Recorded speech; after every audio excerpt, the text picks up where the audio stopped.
Ovdje počinje soji guacao, Pattaya Thai soji 22 originalno.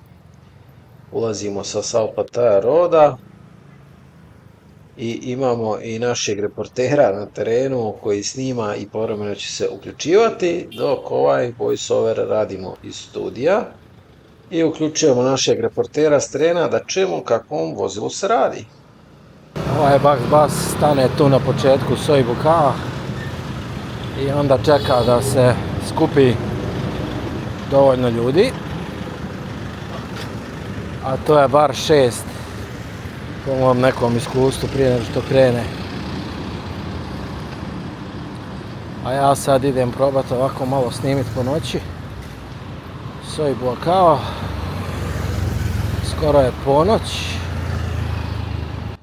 To je najpoznatiji i najpovoljniji prijevoz u Pattaji. Od ove godine vožnja košta 15 bahta bez obzira na to gdje siđete. Dovoljno je samo mahnuti rukom, vozilo će stati, vi uskočite i vozite se njegovom rutom. Ovaj konkretno prolazi cijelom dužinom Soi Buakhao i nije važno gdje ćete izaći, cijena je uvijek ista 15 bahta. Ovaj početak je inače tržnica, zato je sad sve pusto. Ali iza tamo počinju malo kafići, saloni za masaže itd. itd. I onda ne znam koliko je dugačka. Mislim da je 1,5 km možda. Na sredini je gdje je najveća zabava po noći.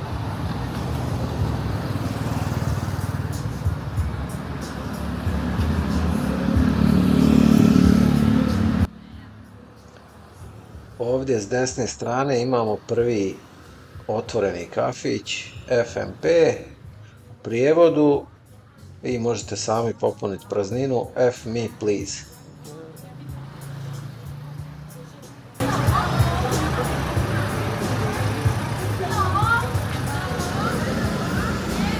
Ovo je prazan i pomalo dosadan dio ulice, ali ovdje ima mnogo jeftinih guest house-eva.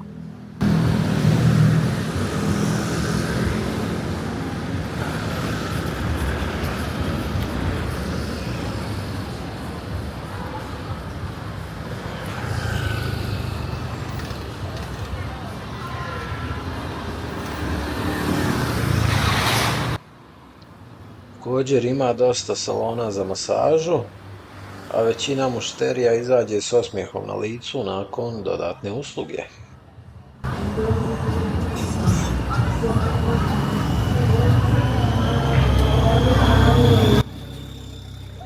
Kao što možete vidjeti, u niskoj sezoni nema baš mnogo turista, a ni ponuda talenta u barovima nije osobito velika.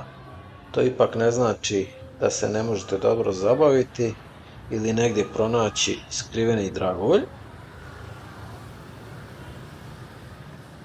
Kao što možete ovdje vidjeti, on se jako dobro zabavlja.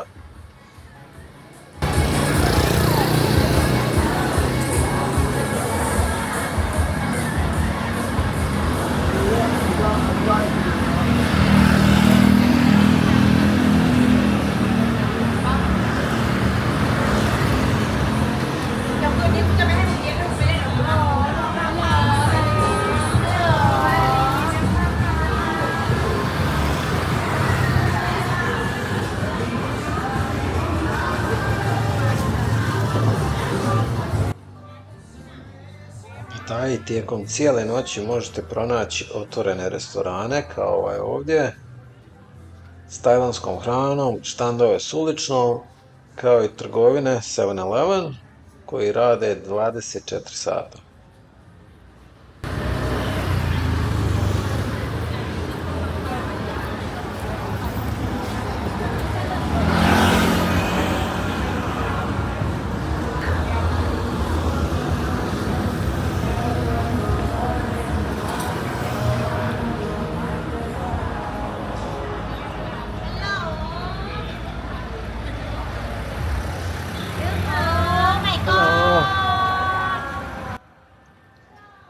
Jedna od stvari na koju se jednostavno morate naviknuti jest da ćete kamo god prolazili stalno čuti Hello, welcome, come inside.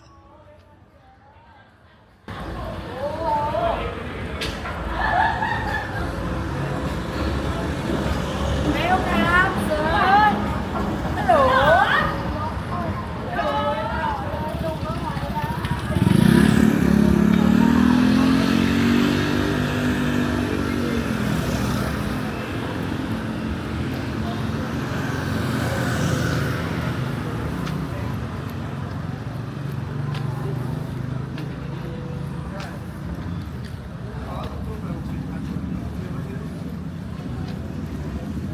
Još malo hoda i dolazimo do najzanimljivijeg središnjeg dijela Sojibuoka.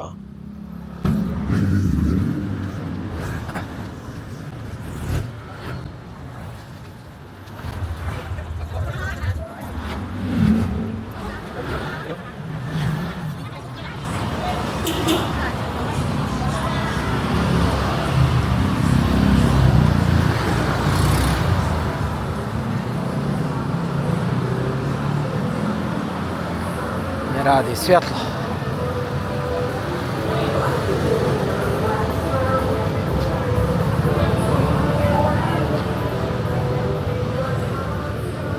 Kamera će se pregrijati koliko je vruće.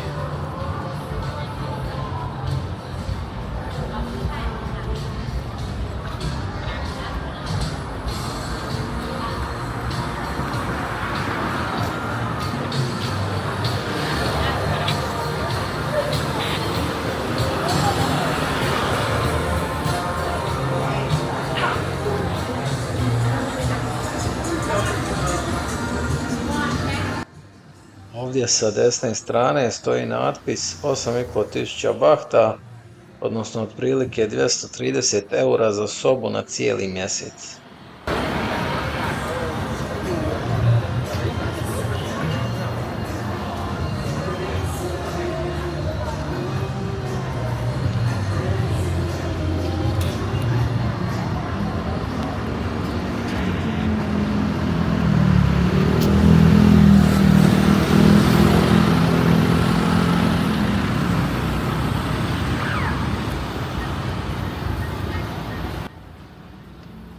Otprilike ovdje iza hotela Nature View počinje glavna zona noćnog života. S lijeve strane nalazi se nekoliko open air barova, a možete vidjeti da ovdje već ima više gostiju. Tu je i Playgirls Gogo bar, kao odmah iza i ulaz u Soi Bumerang, u kojem se nalazi nekoliko gogo barova i gentlemen's clubova. Ovo iza je Voodoo Gentlemen's Club. Ono što se događa u Gentlemen's Clubu ostaje iza zatvorenih vrata. U svakom slučaju vrijedi isprobati.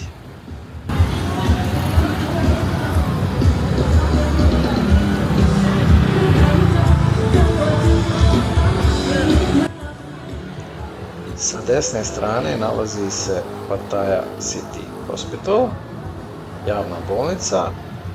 Stranci ondje mogu bez problema doći na pregled i obaviti osnovne pretrage poput vađenja krvi. Cijene su relativno povoljne, a sve se uglavnom obavi brzo.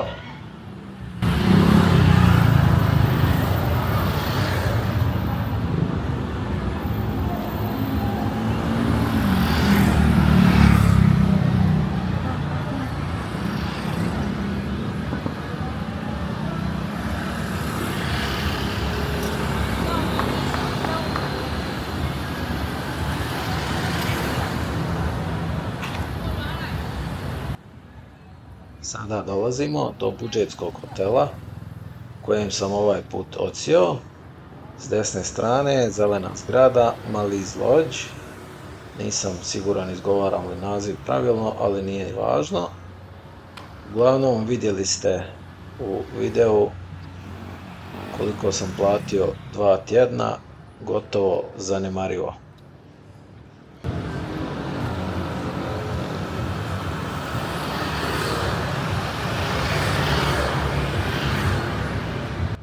Nakon što prođete Cheap Charlie's, ulazite u dio ulice u kojem uz cestu često stoje ladyboyi i pokušavaju privući mušterije. Potpuno su bezopasni ako samo prolazite i ne obraćate pozornost na njih.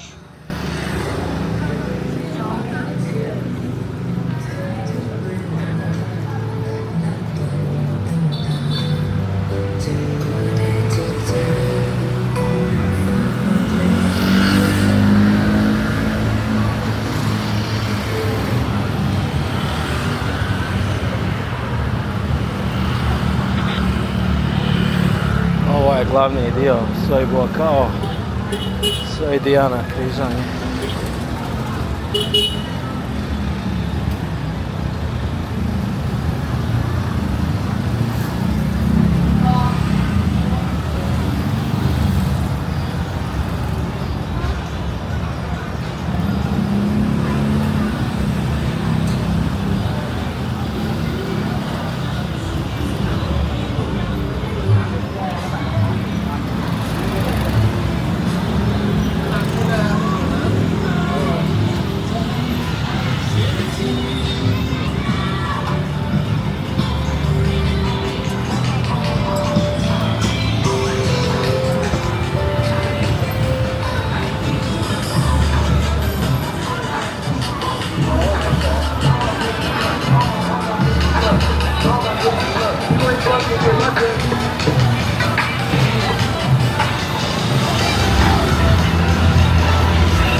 Sa desne strane dolazimo do Nighttown bara koji radi do 4 ujutro.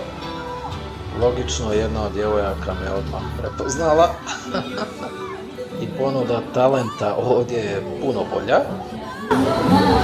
You know me? 3 months, oh I remember you! Oh, I'm walking.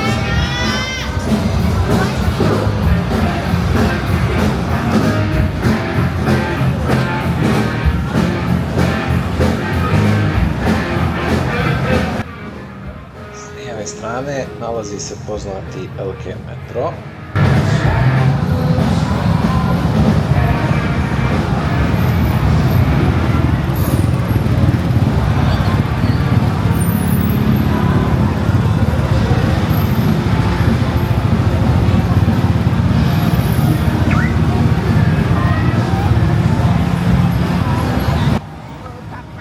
Kao što možete vidjeti, ovo je vrlo živahna zona, čak i van sezone ovdje uvijek ima ljudi, a na vama je samo da odaberete gdje ćete se parkirati i provesti besanu noć.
Ulica vodi prema Second Roadu, a s lijeve strane otprilike na sredini nalazi se kafić Bosna. Čuo sam da ujutro imaju burek, ali nisam ga isprobao. Uglavnom nude balkansku hranu. Ako vas uhvati nostalgija možete ih posjetiti, a ako je netko već bio, ostavi mi recenziju u komentaru.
S lijeve strane je Chill Out, čiji je vlasnik Milan iz Srbije. Možete nam vratiti, ondje uvijek ima ljudi iz Balkana, cijene su mu jako povoljne.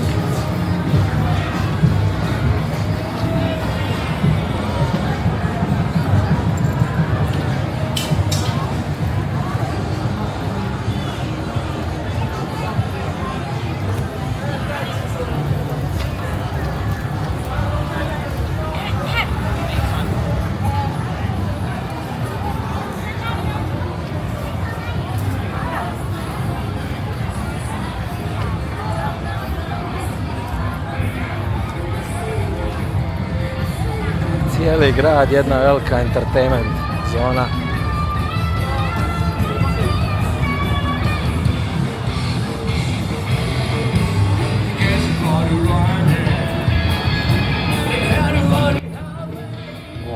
uglu je razvikani Candy Club, uvijek pun, ali ako mene pitate nije mi baš najjasnije zašto.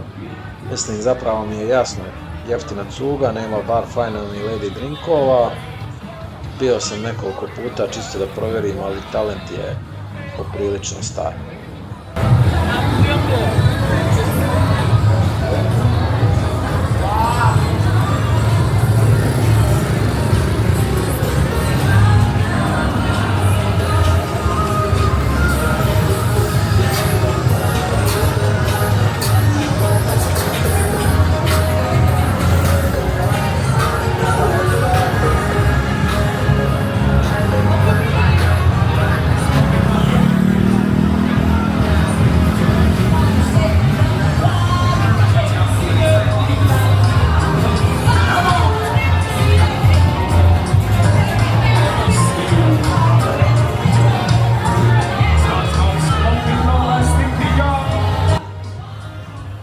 Da na nekom baru vidite balone, to obično znači da se slavi rođendan bara, nekoga od osoblja ili ponekad čak nekog gosta. U prijevodu to znači najčešće besplatnu hranu, pa ako sjednete na piće u jednom će trenutku početi posluživati hranu.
Ulaz u Midnight kompleks. Ako nešto ne bih preporučio, onda je to ova zona. Cijene su visoke, pogotovo lady drinkovi, u usporedbi s ostatkom Pattaje, a ni talent nije posebno impresivan. Uglavnom stariji i krupniji, ako me razumijete.